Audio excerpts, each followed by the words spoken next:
I was a late bloomer. I didn't start dancing until I was 18. It was something that I always wanted to do. But my parents, being migrant parents from a Latin American background, were very focused on education and financial security. So you can imagine when I said to them that I wanted to be a dancer, a singer, and an actor, all hell broke loose. I guess they never thought that that would turn into a career, a proper career. And even though I was a late bloomer and I only had 4 years of training, I worked very hard at trying to establish myself into the industry. And I did. I built a 20-year career on that small amount of professional development. That opened up so many doors for me. So I went overseas to Europe. I toured with Aida. I toured with Saturday Night Fever. I toured with We Will Rock You.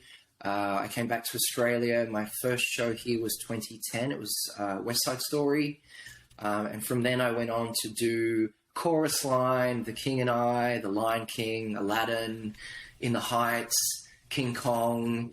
There's probably a few that I've missed. But I had a wonderful career as a performer. I also made it onto So You Think You Can Dance in 2010 as part of the top 20. Oh, wow. So lots of, achievements in terms of, my art. And I had a wonderful career, but it definitely wasn't without challenge. And that sort of brought me where I am today. Tell me a little bit, what was your favorite performance? It's always a tough question, that one. I think when I was an emerging professional, probably my favorite musical to be in was Saturday Night Fever, because the costumes were amazing, the choreography was amazing. I'm old school, I'm retro, like Bee Gees music, 8 shows a week was heaven to me. I loved all the partnering in that show. It was disco. I mean, come on, how can you not have fun every night? Towards the tail end of my career, my most favorite show was my last one, which was In the Heights. And I loved it because it was about my culture, and it was about stories that I was familiar with, and it was about my native tongue. And I got to do that show, I think, with a lot more freedom than I did most of my other shows, because I didn't care about how I was perceived. I didn't care about making mistakes. I didn't care about being vulnerable. I was able to execute that with complete freedom. And because of that, it was my most enjoyable experience. And I bowed out taking my final bow as an artist at the Sydney Opera House. And wow, that is extraordinary. Being in a show that was focused on the Latin American culture, it was about truth. It was about, storytelling, and it was about truth. And I think that's why it was so enjoyable, because I wasn't playing a character. I mean, I was in the show, but a lot of my, research and a lot of my,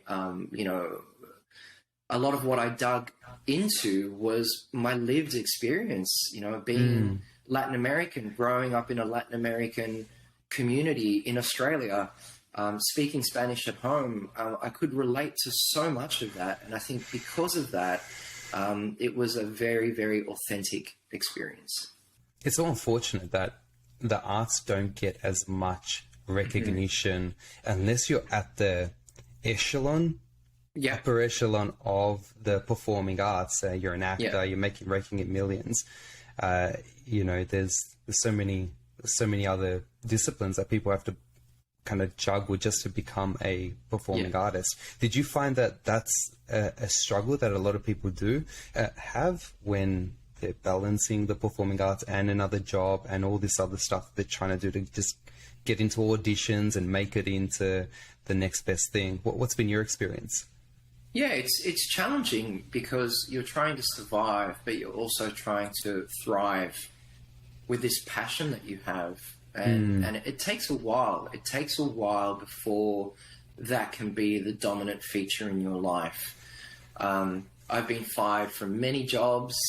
I've hustled. I've done so many things in order to be able to continue, having this growth in the arts and this kind of exposure and whatnot. And yeah, you know, it took time for that to be my career and for that to be the only thing that I do. The last two shows before my run of In the Heights at the Opera House were The Lion King into Aladdin. And in The Lion King, I probably spent 17 years working as an ensemble dancer. And for The Lion King, I wanted to audition for the show as a singer. And so I worked really hard to get my voice to a place where I could audition as a singer, not a dancer. And I got the job, much to my disbelief. One person left the contract. It was a cast change, and I got the job. And, you know, I didn't think that was going to be possible. You know, I considered myself a dancer, not even a dancer who could sing. But nonetheless, the work that I put in paid off, and I got offered a contract in the singing ensemble. Then from there, a few months into the run, I internally auditioned to take over a principal role, Banzai, which is one of the three hyenas. And I got it. I got offered the principal role in the show, and something happened in terms of I suddenly felt an incredible amount of pressure and an incredible amount of responsibility to have to be a principal role in a show and carry that every night.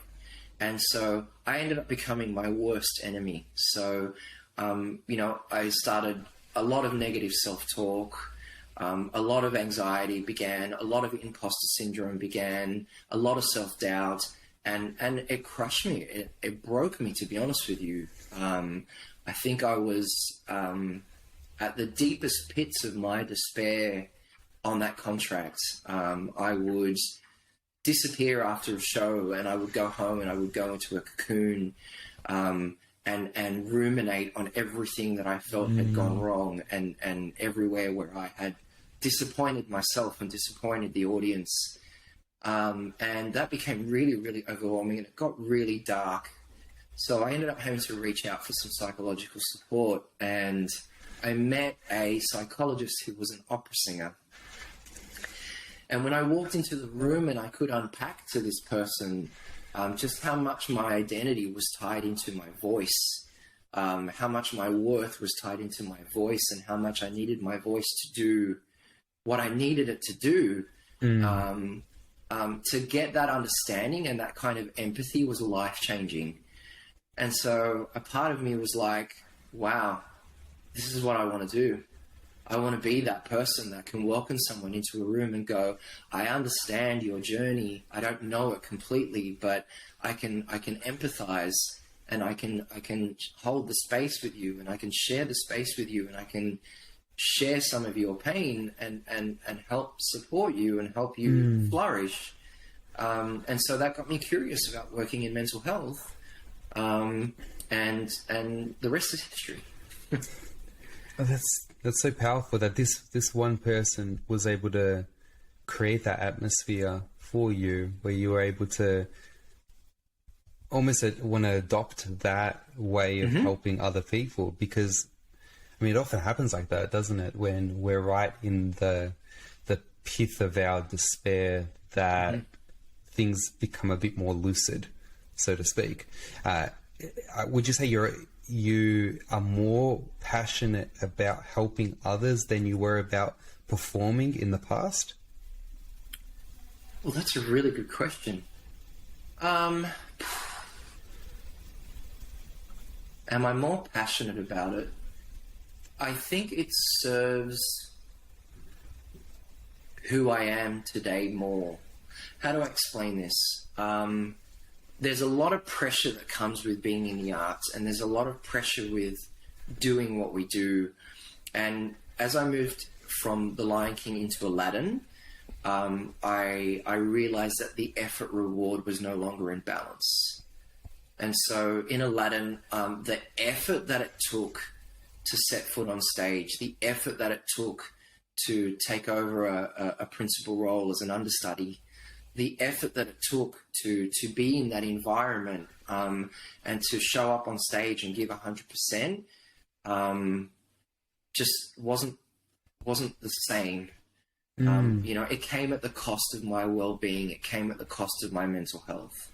And so what I've moved into now is an area of life that I'm passionate about, that supports my well-being and that supports my mental health, and that has made me, given me a lot more power to choose. And so, you know, I guess it's not that I'm more passionate about working in mental health, it's that it serves me more, it serves the person that I am today more than staying in the arts. And it's a lot less physically strenuous, isn't it? Yeah, absolutely. Absolutely. It's, you know, I think people underestimate the effort and the toll that it takes on performers, you know, to do the thing that they love, to do their art.